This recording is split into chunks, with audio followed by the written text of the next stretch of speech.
Hi friends, എല്ലാവർക്കും നമസ്കാരം. Welcome to my channel. അപ്പോൾ ഇന്നൊരു അടിപൊളിയായിട്ടുള്ള റെസിപ്പിയാണ് ഒരു പൊറോട്ട. അപ്പോൾ സാധാരണ എല്ലാവരും പൊറോട്ട കടയിൽ നിന്നും ഹോട്ടലുകളിൽ നിന്നും ഒക്കെയാണ് വാങ്ങാറുള്ളത്. അപ്പോൾ നമുക്ക് എളുപ്പത്തിൽ വീട്ടിലുണ്ടാക്കിയെടുക്കാം. എല്ലാ വീട്ടമ്മമാർക്കും പറ്റുന്ന ഒരു എളുപ്പ മെത്തേഡാണ് ഞാൻ കാണിക്കുന്നത്. അപ്പോൾ ചെറിയ കുട്ടികൾക്ക് വരെ ട്രൈ ചെയ്യാൻ പറ്റും, അത്രയ്ക്കും ഈസിയാണ്. അപ്പോൾ എങ്ങനെയാണ് അത് ചെയ്യുന്നതെന്ന് കാണാം. ചാനൽ എല്ലാവരും സബ്സ്ക്രൈബ് ചെയ്യണം, സപ്പോർട്ട് ചെയ്യണം. ആ ബെല്ലൈക്കൺ കൂടെ ഒന്ന് പ്രസ് ചെയ്യണം. അതിൽ ഓൾ ഓപ്ഷൻ തിരഞ്ഞെടുക്കണം. എന്നാൽ മാത്രമേ ഞാൻ വീഡിയോസ് അപ്ലോഡ് ചെയ്യുമ്പോൾ നിങ്ങൾക്ക് ഉടനുടൻ നോട്ടിഫിക്കേഷൻസ് വരൂ. അപ്പോൾ നമുക്ക് ഒട്ടും സമയം കളയാതെ റെസിപ്പിയിലോട്ട് പോകാം. ഈ കപ്പിൽ 3 കപ്പ് നമ്മൾ ഒന്ന് അരിച്ചെടുത്ത മാവിലോട്ട് ഇനി ആവശ്യത്തിന് ഉപ്പും പഞ്ചസാരയും ചേർത്ത് കൊടുക്കാം.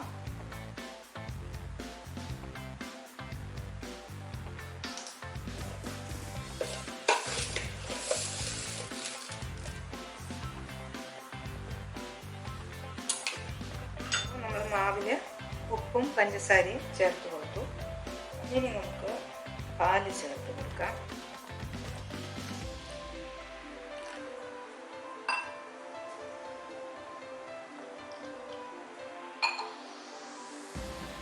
ഒരു മുട്ട,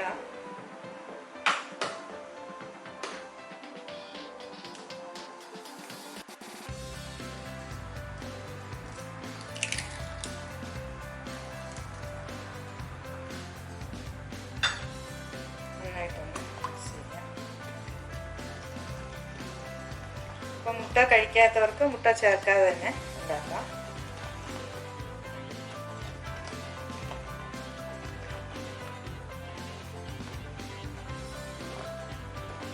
ഇനി നമുക്കിതൊന്ന് മിക്സ് ചെയ്തെടുക്കാം.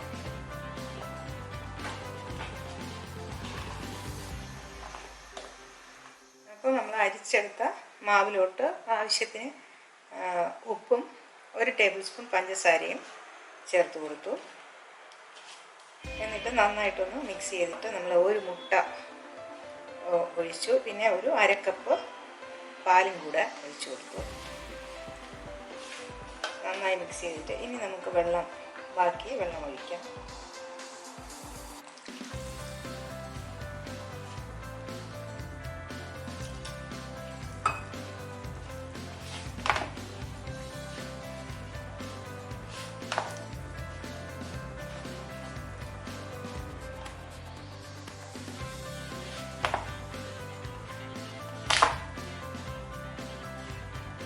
ചപ്പാത്തി മാവിനേക്കാൾ കുറച്ചുകൂടെ ലൂസായിട്ടുള്ള ഒരു മാവാണ് വേണ്ടത്. അപ്പോൾ ഞാനിപ്പോൾ ഇതുപോലെ കുഴച്ച് എടുത്തിട്ടുണ്ട്. നല്ലപോലെ ഇങ്ങനെ പ്രസ് ചെയ്ത് ഒരു 10-15 മിനിറ്റെങ്കിലും നമ്മളിങ്ങനെ കുഴയ്ക്കണം. എത്ര നന്നായിട്ട് കുഴയ്ക്കുന്നോ അതിനനുസരിച്ച് നമ്മുടെ പൊറോട്ടയ്ക്ക് സോഫ്റ്റ്നെസ് കിട്ടും. എന്നിട്ടിപ്പോൾ ഞാൻ കുറച്ച് എണ്ണയും കുറച്ച് മൈദപ്പൊടിയും കൂടെയൊക്കെ ചേർത്താണ് ഈ ഒരു ടെക്സ്ചറിലാക്കിയെടുത്തത്. ഇപ്പോൾ ഇതിങ്ങനെ സോഫ്റ്റ് ആയിട്ടുണ്ട്. ഇനി നമുക്കിതിനെ റെസ്റ്റ് ചെയ്യാനായി വയ്ക്കാം. ഞാനിപ്പോൾ വീണ്ടും ഒരു 2-3 ടേബിൾ സ്പൂൺ പൊടിയും ഒരു 2 ടേബിൾ സ്പൂൺ എണ്ണയും കൂടെ ഒഴിച്ച് കൊടുത്തിട്ടുണ്ട്. നന്നായിട്ട് ഒരു 15 മിനിറ്റെങ്കിലും നല്ലപോലെ ഇങ്ങനെ കുഴയ്ക്കണം. കുഴച്ചതിന് ശേഷം നമുക്കിനി ഇതിനെ ഒരു നനഞ്ഞ തുണി മൂടി റെസ്റ്റ് ചെയ്യാനായി വയ്ക്കാം. അടച്ചു വയ്ക്കാം. കുറഞ്ഞത് ഒരു 2 മണിക്കൂറെങ്കിലും വയ്ക്കുന്നത് നല്ലതാണ്. നമുക്ക് ഇപ്പോൾ 2 മണിക്കൂർ ആയി. മാവ് നല്ല സോഫ്റ്റ് ആയിട്ടുണ്ട്. ഇനി നമുക്ക് ആവശ്യമുള്ളത്ര വലിപ്പത്തിൽ ബോളുകളാക്കി എടുക്കാം. കയ്യിൽ ഒരല്പം എണ്ണ എടുത്തതിന് ശേഷം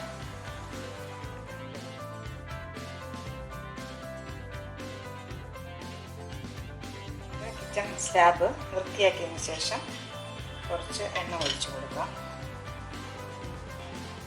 എന്നിട്ട് നമ്മൾ ഈ ഉരുട്ടി വെച്ച മാവ്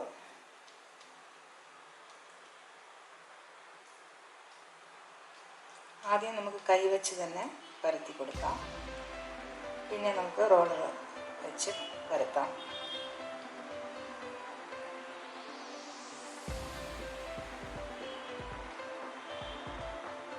ഇങ്ങനെ വലിഞ്ഞ് കൊടുക്കും.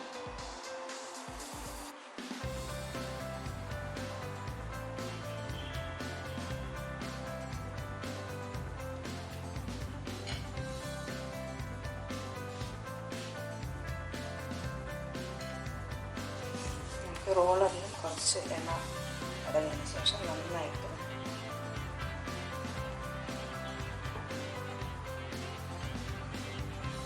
ഇങ്ങനെ വലിഞ്ഞ് വരും.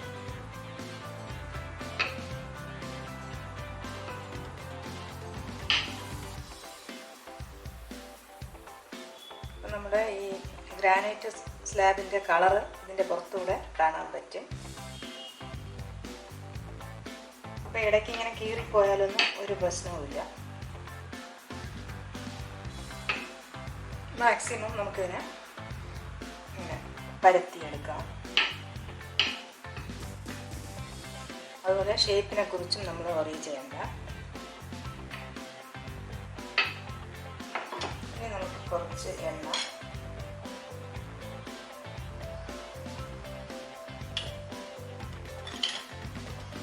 മാക്സിമം പരത്തിയെടുത്തു. എന്നിട്ട് എണ്ണ കുറച്ചിങ്ങനെ ബ്രഷ് ചെയ്ത് കൊടുത്തു. പിന്നെ നമ്മൾ കുറച്ച് മാവ് ഇട്ട് കൊടുത്തു. ഇനി ഇതുപോലെ ചെറിയ ചെറിയ ലൈൻസ് ഇട്ട് കൊടുക്കാം. ഇത് ഏറ്റവും ഈസി ആയിട്ട് ചെയ്യുന്ന ഒരു മെത്തേഡാണ്.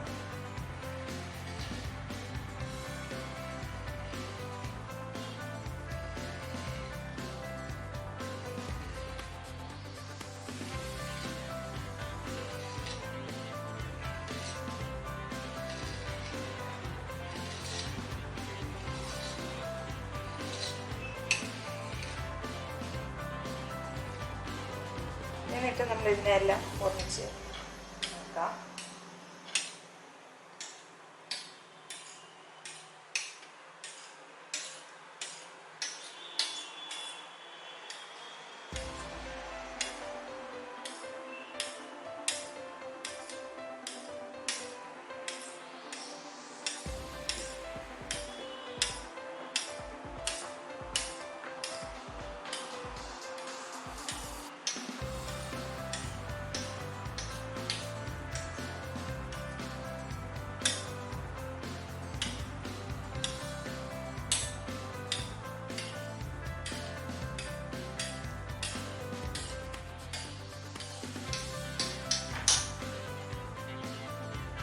നമുക്കിതിനെ ചുരുട്ടി എടുക്കാം.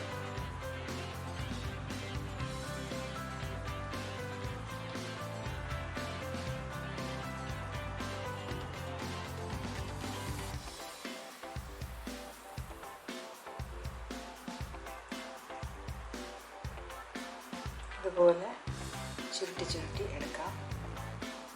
അവസാനം വരുന്നത് താഴെ ഒരുക്കി കൊടുക്കാം. അപ്പോൾ ഇതിനെ നമുക്ക് ഇതുപോലെ റെഡിയാക്കി എടുക്കാം. നമ്മൾ കിച്ചൺ സ്ലാബൊക്കെ നന്നായിട്ട് തുടച്ച് നീറ്റാക്കിയതിന് ശേഷം ഈ മാവ് നമുക്ക് കുറച്ച് എണ്ണ അതുപോലെ കുറച്ച് എണ്ണ തേച്ചതിന് ശേഷം ഈ ഒരു നമ്മൾ റെഡിയാക്കിയ ബോൾ വയ്ക്കാം. പിന്നെ നമ്മൾ കൈ കൊണ്ട് പരത്തിയാൽ മതി.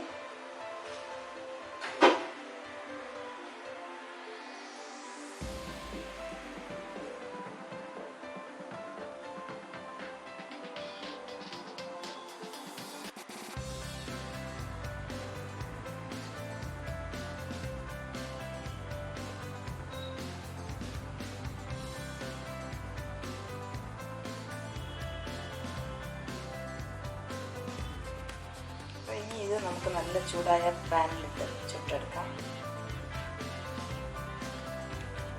കുറച്ചൊന്ന് ഒഴിച്ചു കൊടുക്കണം.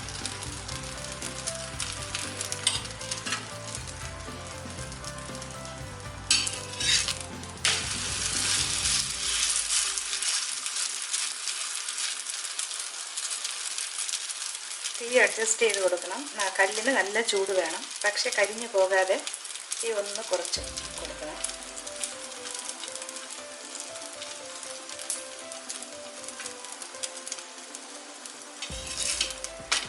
അതുപോലെ പരത്തിയെടുക്കുമ്പോൾ നമ്മൾ കുറച്ച് തിന്നായിട്ട് പരത്തിയെടുത്താൽ നമുക്ക് സോഫ്റ്റായിട്ട് കുറച്ച് നല്ല ഒരു ടേസ്റ്റിൽ കിട്ടും.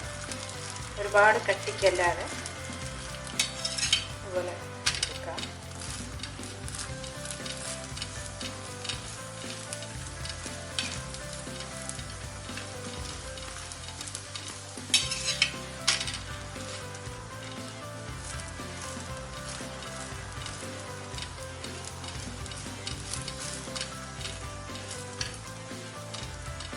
നേരത്തെ എല്ലാം പരത്തി വെക്കേണ്ട. ഓരോ പ്രാവശ്യവും ഒന്നിങ്ങനെ പരത്തിയതിന് ശേഷം ഉടനെ തന്നെ ചുട്ടെടുക്കാം. പരത്തി ഇടേണ്ട ആവശ്യമില്ല. അപ്പോൾ